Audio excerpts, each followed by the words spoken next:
We are counting down 20 ways the Industrial Revolution changed Britain forever.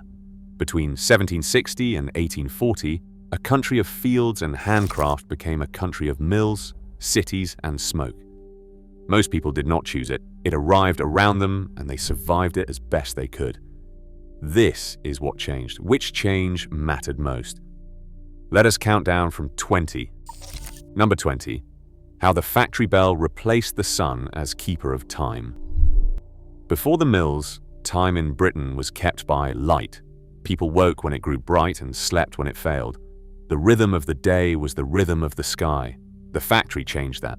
A mill owner needed 300 workers at the same machine at the same moment. The bell rang at 5 o'clock in the morning. If you were late, you were docked. Children as young as 7 learned to read the clock before they could read words. By 1830, clockmakers in Manchester were selling more timepieces than at any point in British history. Not for luxury, for survival. Number 19. How children went from fields to factory floors. Children had always worked in Britain. They pulled weeds and minded livestock. The work was hard, but it moved with the seasons and happened close to home. The textile mills needed small hands. Thread that broke inside a loom, spaces too narrow for a grown man. Children were employed from the age of 5. They worked 12 hours, sometimes 14. The windows were sealed to keep humidity constant for the thread. By 1800, an estimated 20,000 children worked in British cotton mills alone. Parliament passed the first Factory Act in 1833. It limited children under 9 to no mill work at all. To many mill owners, it seemed radical. Number 18. How the countryside emptied in a single generation.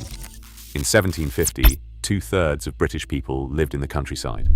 By 1851, for the first time in any nation's recorded history, more people in Britain lived in towns than in rural areas. They came because wages were higher. They came because the Enclosure Acts had taken the common land their families had grazed for generations. Most came once and never went back. The church records show it. Baptisms fell, marriages fell, burials fell. Whole communities hollowed out while a mill town 5 miles away tripled in size. Number 17. How steam power ended the rhythm of the craftsman's day. Before the steam engine, a weaver set his own rhythm. The work was hard, but the craftsman controlled its tempo. The steam engine set a pace that never tired.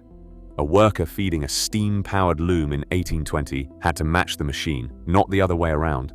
Within a generation, the handloom weavers of Yorkshire and Lancashire found their work priced out of existence. A steam loom produced in a day what a handloom weaver produced in a week. Number 16. How a family's home and workplace were separated for the first time. For most of British history, work and home were the same place. The cobbler worked in his front room. Children grew up watching their parents work and learned their trade by watching. The mill ended that. You went to work. You came home. A child born in 1820 in a mill town grew up not knowing what their father did for 10 hours a day. A wife managed the household alone. The two halves of life pulled apart, and Britain had to invent new ways to hold them together. Number 15. How the railway abolished distance between cities. In 1829, the journey from London to Manchester took 4 days by coach. By 1840, it took 4.5 hours by rail. The railways did not merely speed up travel. Fresh fish reached inland cities before it spoiled. A daily newspaper printed in London could be in Edinburgh by evening. A woman in Leeds could now see London in a day. By 1850, Britain had more than 6,000 miles of railway. Number 14. How the smog became something people stopped noticing. By 1820, in Manchester and Birmingham, a clear day was not ordinary. The mills ran day and night, burning coal in quantities the country had never seen. The smoke settled into a permanent layer above the rooftops. Children grew up thinking this was what the sky looked like. Doctors noticed in the 1830s that respiratory illness was higher in industrial towns than anywhere else. The connection was not accepted easily. Coal was progress. The smog was the smell of work, and work was what fed the family. Number 13. How working-class women became the managers of impossible budgets. In a mill town household, the husband handed over most of his wages on Friday evening. From that moment, keeping the family alive was the wife's work. Rent, coal, food, clothing clubs, burial funds. The arithmetic was brutal. Women learned which baker sold yesterday's bread at half price, which butcher held back scraps, which neighbor could be trusted to borrow from. The skill was invisible because it was domestic. It kept families alive regardless. Number 12. How the slum became a permanent feature of British life. Manchester grew from 25,000 in 1772 to 300,000 by 1850. Nothing was built fast enough.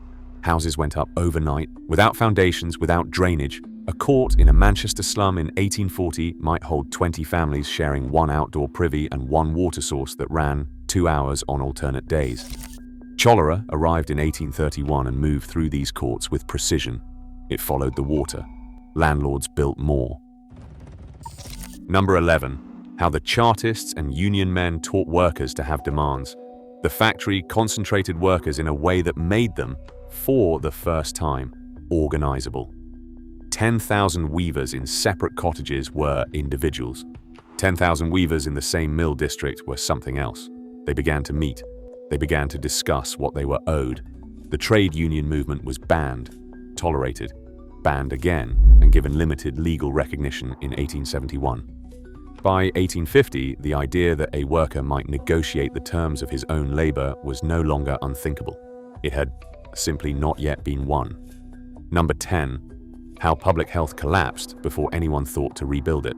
The link between dirty water and cholera was not accepted until 1854, when Dr. John Snow removed the handle from a pump on Broad Street in London and an outbreak stopped. Cholera killed 52,000 people in Britain in 1832.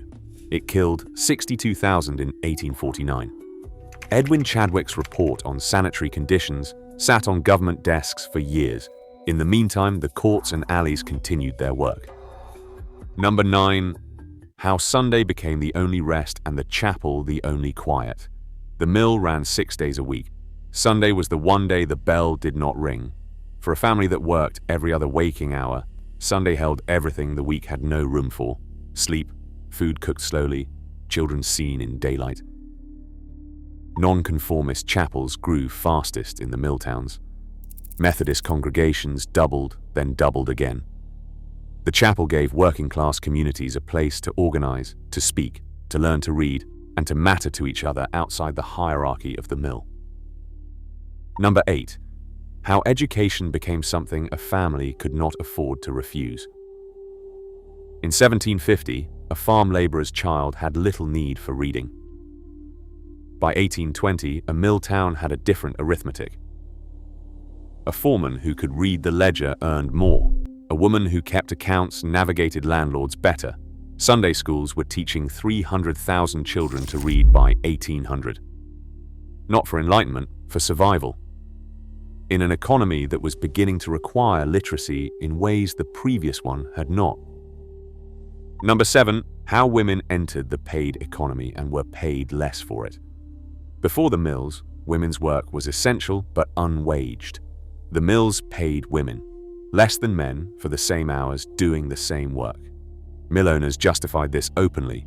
Women needed less because they had fewer obligations. By 1830, women made up more than half the workforce in Lancashire cotton mills. They organized in unions that were not recognized.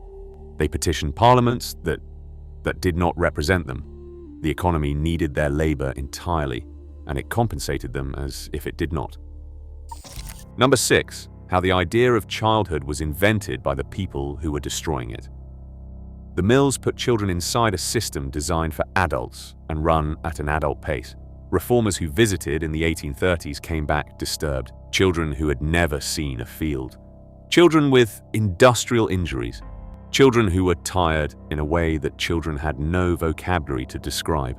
The campaign to protect them created, for the first time, a legal definition of childhood as a period requiring protection.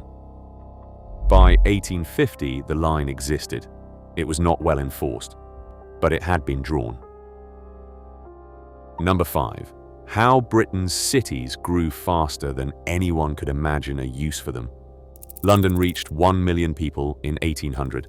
Manchester reached 300,000 in 80 years. There was no model for a city that large. because no such city had existed in Britain before, the city was improvised. It worked because millions of people learned to make it work, one household at a time, building the informal systems the official city had no interest in providing. The Britain of the terrace and the corner shop was not planned. It was accumulated by people who had no other option. Number 4. How the middle class appeared between the factory owner and the laborer. The Industrial Revolution created something new: the manager, the accountant, the railway clerk, the doctor in a mill town practice. People who were not wealthy and not destitute, who worked with their minds more than their hands. This middle class became the reading public, the reform constituency. They bought the novels, they attended the lectures, they believed, with more conviction than any group before them, that hard work produced advancement. That idea has not gone away. Number 3. How the loss of common land ended a way of life that had lasted centuries. Before the enclosures, a laborer's family had access to common land. They grazed a cow, gathered wood. It was not prosperity, but it was a hedge against total dependency. Between 1750 and 1850, Parliament passed more than 4,000 enclosure acts. The cow was sold, the wood had to be bought. This is what drove the movement to the cities. Not ambition for most, necessity, an arrangement of life that had existed since before the Normans ended in the space of a single lifetime. Number 2. How Britain looked at nature for the first time, once it had left it behind.